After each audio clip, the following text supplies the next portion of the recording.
The dividend irrelevance theory. That is the hot topic on YouTube right now in the dividend community. I think a lot of the information out there is quite frankly misleading. So I want to give my opinion. I want to set the record straight on the dividend irrelevance theory and why dividends, they are super relevant. So let's get started with an exciting video.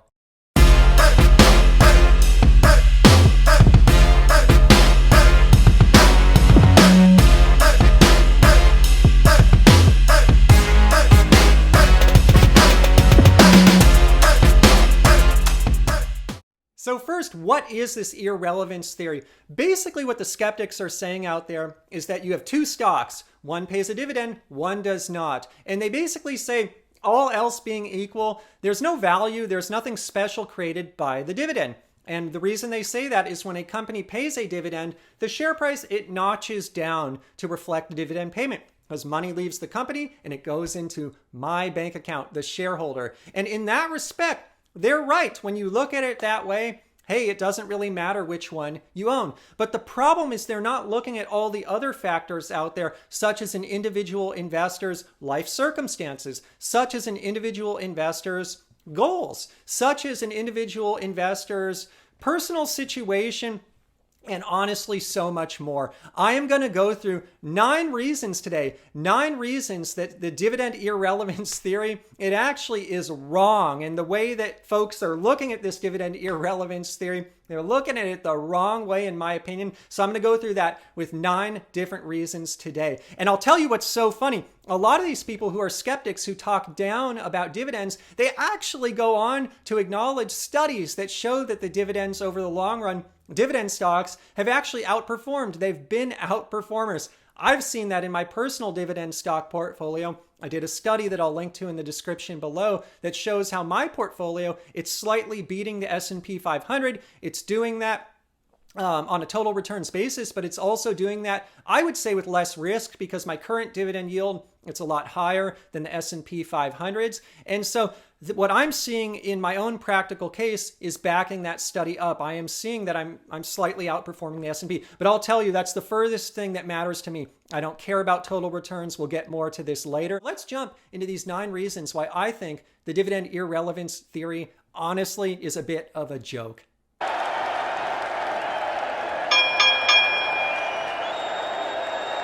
So reason 1 is honestly the most important one of the most important ones.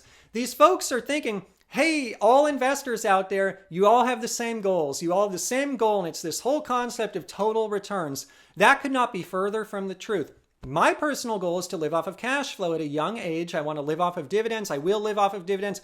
I'm already paying some of my bills with dividends, and I love it. And so my goals are very different than someone who wants to experience a more traditional retirement. They want to work at a big company for a long time and then retire at 65. Also, I would say in general, my risk tolerance, at least these days, it tends to be a little lower. So I like to gravitate more towards value stocks, and it just so happens that a lot of the value stocks are also dividend stocks. And so my goals are very different than other people's goals. Given that backdrop, it's so hard to say that dividends are irrelevant because dividend stocks, they play a very important role in one's portfolio depending on their goals. I want to just talk about the logistics of it all. I have 173 dividend paychecks that I receive per year. I own 42 dividend stocks. Logistically speaking, if I had to sell stocks instead of receiving dividends to fund 173 paychecks per year and stocks are fluctuating all over, that is a logistical nightmare. So just from a logistics standpoint of paying bills with dividends, dividends are really relevant because doing it the other way, selling stock, it's just not going to work. It's too messy. It's too hard from an accounting standpoint with stocks going up and down and fluctuating. I'll show you on the screen here, just looking at McDonald's. Since I've owned it, I've received 34 dividend checks, and they notch up year after year after year because they raise the dividend over time. If instead of receiving these dividends, I had to sell McDonald's stock 34 times over the time that I've owned that stock, that would just be messy. It wouldn't work for me. And so dividends are really relevant given my particular use case.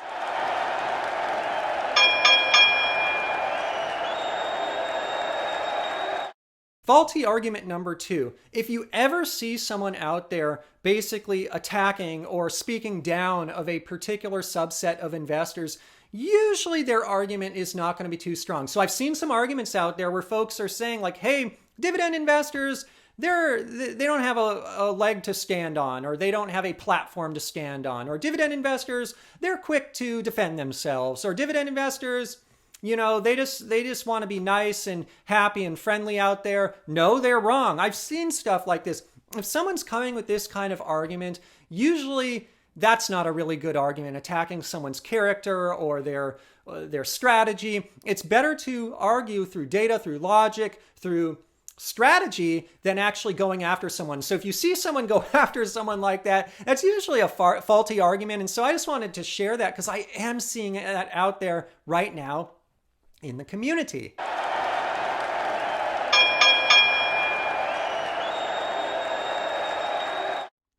Oh, I like this one. So the next faulty argument I've seen out there is folks saying, hey, you dividend investors, you're just a bunch of stock pickers. Well, first and foremost, what is wrong with picking stocks? I own 42 of them. I've done really well picking stocks. I'm going to share an example on the screen with my McDonald's example, just my return on McDonald's. I'm doing quite well picking stocks. I love it. But here's the deal.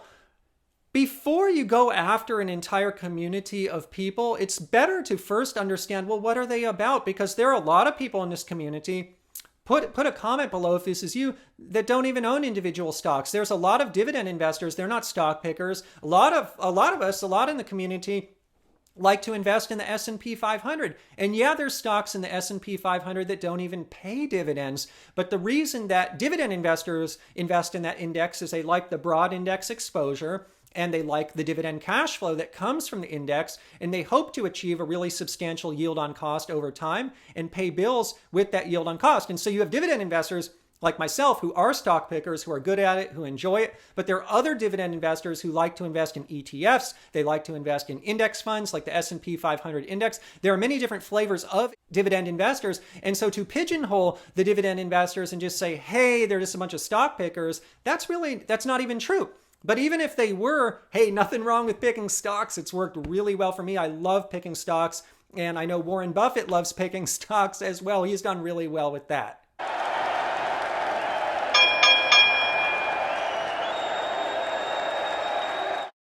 This one might be my favorite. Oh my goodness. So one of the videos I saw out there talked about, hey, academic research shows that the dividend irrelevance theory rings true. Academic research, look, I got much respect for everyone. And by the way, for the skeptics and critics of dividend investing, I got much love for you as well. I love this kind of debate, this kind of discussion. Let's keep it going. It's all in good nature. It's all fun stuff because we're all in the world of personal finance. But anyways, when it comes to academics, the challenge with academics is they're so caught up in the theory. It's kind of like economists. How many economists have accurately predicted recessions? How many of them have accurately predicted the bottom of the recession and the recovery? Very few. It's very difficult because they're stuck in the theory. And the theory, it has so many constraints. It has so many assumptions. And so if an academic study says this, that, or the other, usually I don't trust it, to be honest. It's hard with these academic studies. And so I just have to kind of carry that with a grain of salt whenever I hear, hey, the academics say this. Just be careful about that, because if the academics were so right, they would be really wealthy. They'd be some of the wealthiest people in the world. But why are they not? Well, the academic studies oftentimes, hey, they're nice in theory, but they don't pan out in reality.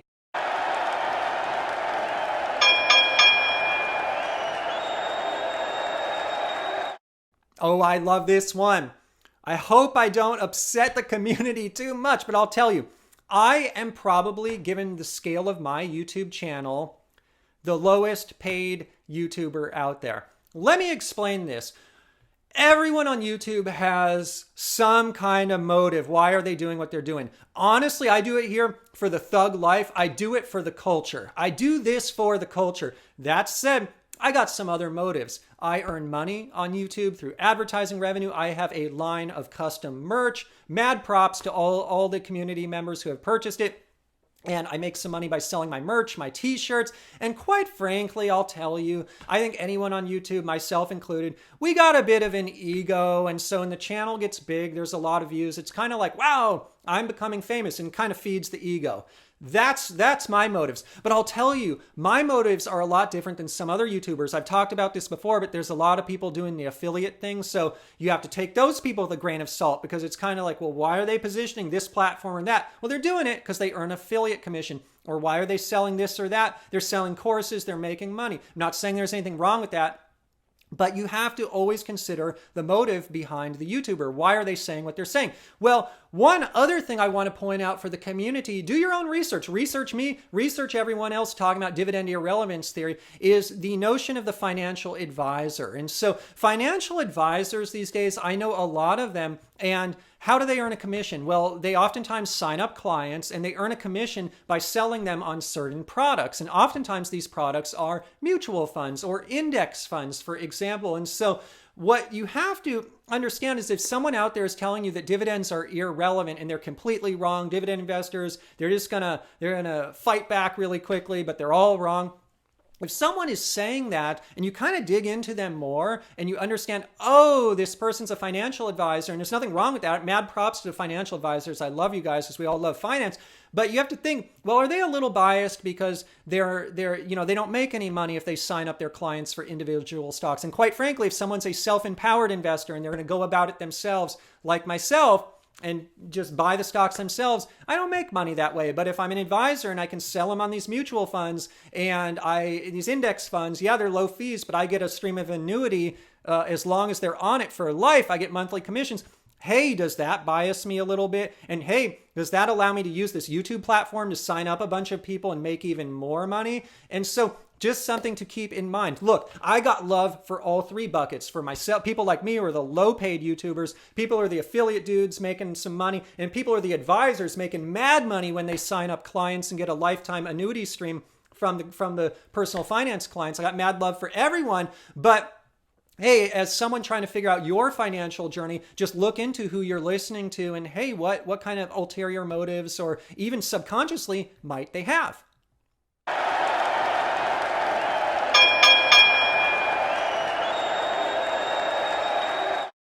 Okay, so another one that I really, really like. One of the assumptions of these irrelevant dividend theory people is they assume that, hey, by virtue of paying a dividend, by having that policy at the company doesn't operate any differently.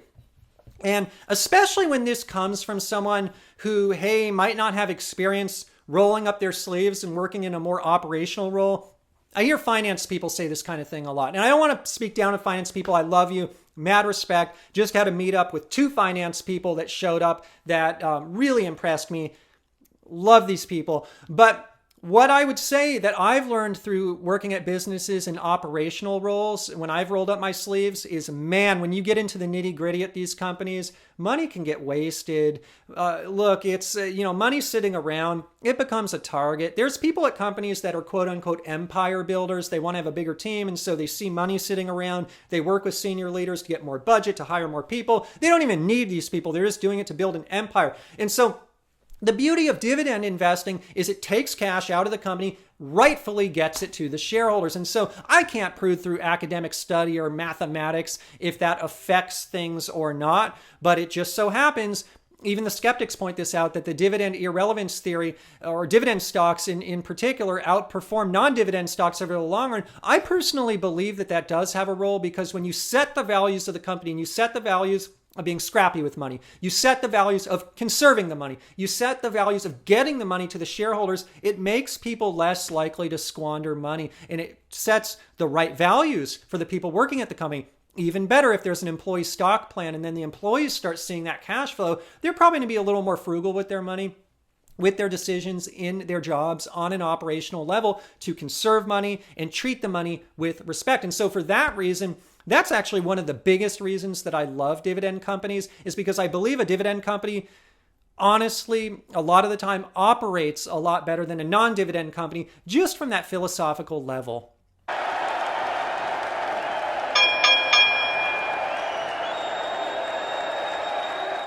So another one is just assuming dividend company versus non-dividend company, the taxes are the same. This may be different in different countries. I know it is, but in the United States, dividends are taxed right now as long-term capital gains, which is a lower tax rate. But capital appreciation, cap gains, If someone buys and sells within 1 year, it's treated as ordinary income. So it's treated at a higher tax rate. And so what I've always found, my goal is living off of dividends. I'm already using dividends to pay some of my bills. Because I rely on that cash flow, I just know from a tax standpoint that dividends honestly are going to be a better mechanism for me to optimize cash flow in light of the tax system that exists. Just because I know if a stock skyrockets, I got to sell it as I want to harvest those gains to pay bills. What if it's in less than 1 year's time? If it is, I'm paying a higher tax rate on that capital appreciation, those capital gains.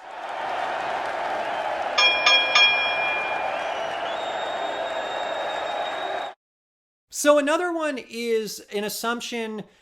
Some people talking about the dividend irrelevance theory, they're kind of assuming dividend investors, we just pick stocks based on dividends. Like that's kind of like our criteria. We see a big dividend, we kind of salivate, we just go for it. But that couldn't be further from the truth. This community here, PPCE, and we're dividend investing for everyone. The way I pick stocks and the journey that I share with the community here is that I look at fundamental analysis. I've done countless fundamental analysis here on my channel, and I buy world-class companies. It just so happens that I filter based on stocks that do pay dividends, but that's not the criteria. The criteria, certainly it plays a role. I like to see a dividend. I like to see a juicy dividend.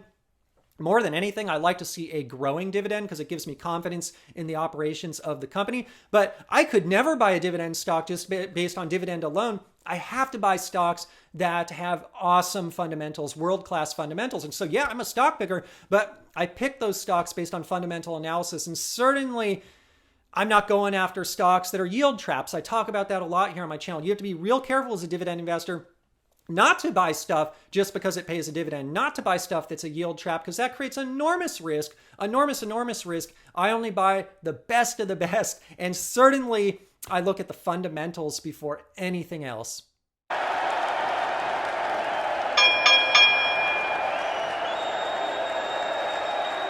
And so one of the last arguments is that you need an index fund or an ETF for diversification. I disagree with that again. I like individual dividend stocks. Again, dividend investors, some of them prefer index funds, ETFs, some of them prefer individual stocks. I go the individual stock route. The reason I do that is I own 42 stocks, and even within one single stock, I can receive a ton of diversification. I want to talk about McDonald's again. I want to use this as an example. McDonald's has a $159 billion market cap. Thug life. This company is huge. And international, believe it or not, makes up 64% of revenue. So McDonald's is doing more revenue internationally than they are doing in the United States, in the greater North America region. And so that is so cool to have that international footprint. Now, McDonald's is a real estate company. McDonald's is a restaurant. McDonald's is kind of a tech company now too, with all the recent tech acquisitions. That is just one example of a stock that I own. But what I'm trying to paint here is the picture that I own 42 stocks like this. And so even though within one single stock, there's a ton of diversification. And so the thought is that, hey, dividend stocks, use dividend investors, you guys don't diversify. I diversify like crazy. And even with the single stocks I buy, they each have a lot of diversification within the stock. I'll tell you, on McDonald's, on the real estate side, a lot of their real estate that they own, they're not even operating those restaurants anymore. They have, they've been franchised out, and the franchisees, they're paying rent to McDonald's because McDonald's still owns the real estate. And so McDonald's is the landlord. I love that so much.